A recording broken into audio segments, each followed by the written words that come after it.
What's good, everyone, and welcome back to Smart Money Academy. And today we are at the 22nd day, which is it's just insane to think about. And we are going to be talking about the SMT, or otherwise known as the smart money technique. Okay, so let's dive right in and understand what it means.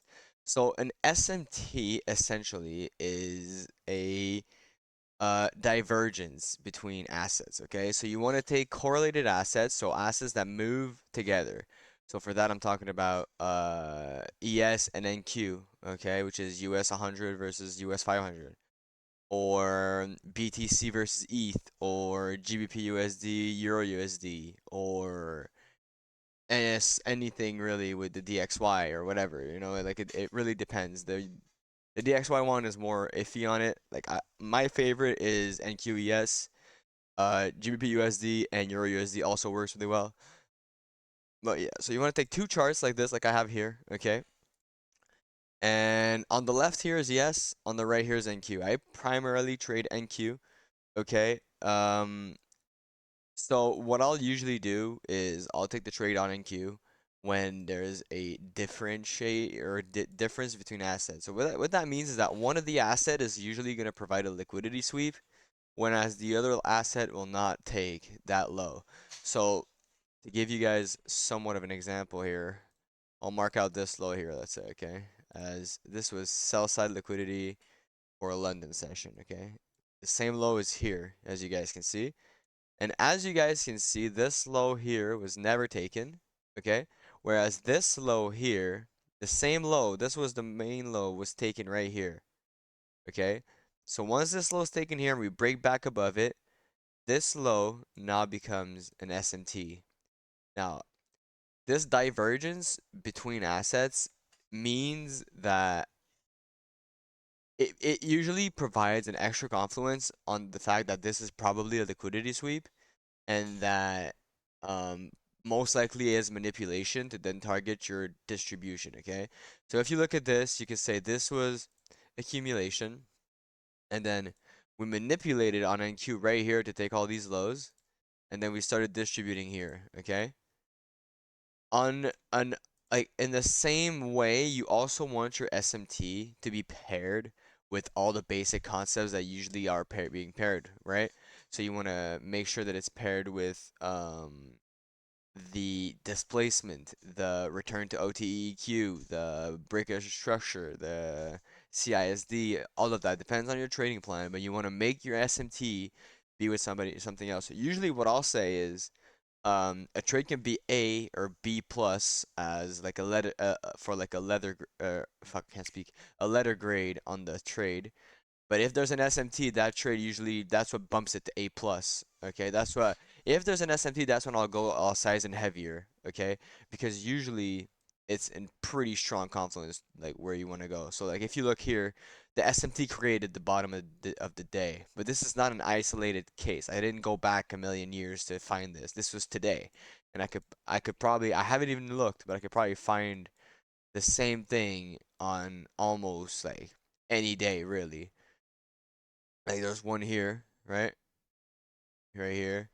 Uh, it doesn't have to be a big one. It just has to make sense, if that makes sense. Like this low here. No, never mind, that's not it. Anyways, I'm not gonna waste my time on that. You guys can go back in the charts and find them, or you can watch them print live. It's pretty straightforward, really. One asset sweeps, one asset of two correlated assets is sweeps, and the issue you don't want to make the mistake of entering here as soon as it's sweet. By the way, a lot of people do that. I personally don't recommend it because um sometimes it'll just push through on the next candles, right? So what you want to wait for is this big displacement candle out of it so that you know that this was a manipulation and we are in fact bullish. You also want to align this with your drawn liquidity and your bias, right? So if you're bullish and your bias it was to go here, let's say, right? When you see the SMT here, or actually if you're bullish, your bias would be here. But let's say intraday, let's say for today, right? Because like this, the market's probably not gonna go here today. It's probably gonna go take this though. So once you get that SMT, you're bullish, your draw liquidity is here or here. You can target you can send your trade to there, right? You don't want to make the mistake of like just seeing an SMT and entering. You have to pair it with a bunch of other concepts. It's also important to know that let's say this is my TP, right? And market like ES takes it and NQ is like here. I would probably exit the trade manually. Let's say ES stops here or NQ stops here and ES takes it. I would probably exit the trade manually because you don't want to go against it too, right?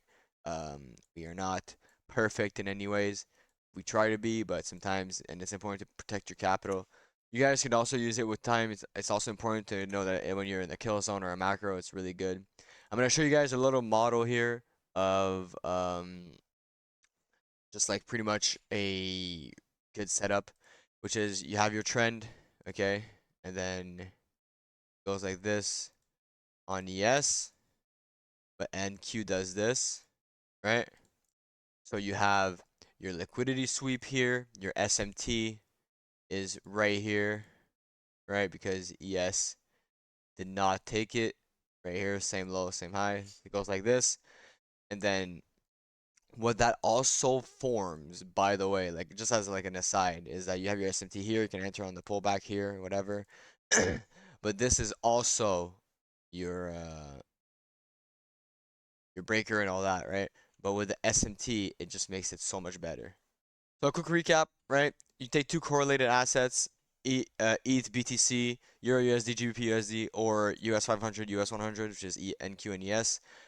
You get a liquidity sweep versus a nothing pretty much. So you get like the SMT divergence between the two correlating assets. You can enter on the pullback to it. It gives you that extra confluence, that extra probability that the market is willing to go on your side if paired with market structure shift, breaker structure, pullback, and draw liquidity and trend most importantly. You can get a really, really clear setup and a really clean setup towards your take profit. You want to use your risk management properly as well. And yeah, on that note, guys, I'm gonna call it here. So I hope you guys enjoyed this video. If you did, leave a like, leave a comment, subscribe to the channel, ring the bell to be notified when I post. This Smart Money Academy is almost over. There's only like 4 or 5 videos left, and yeah, I love every single one of you.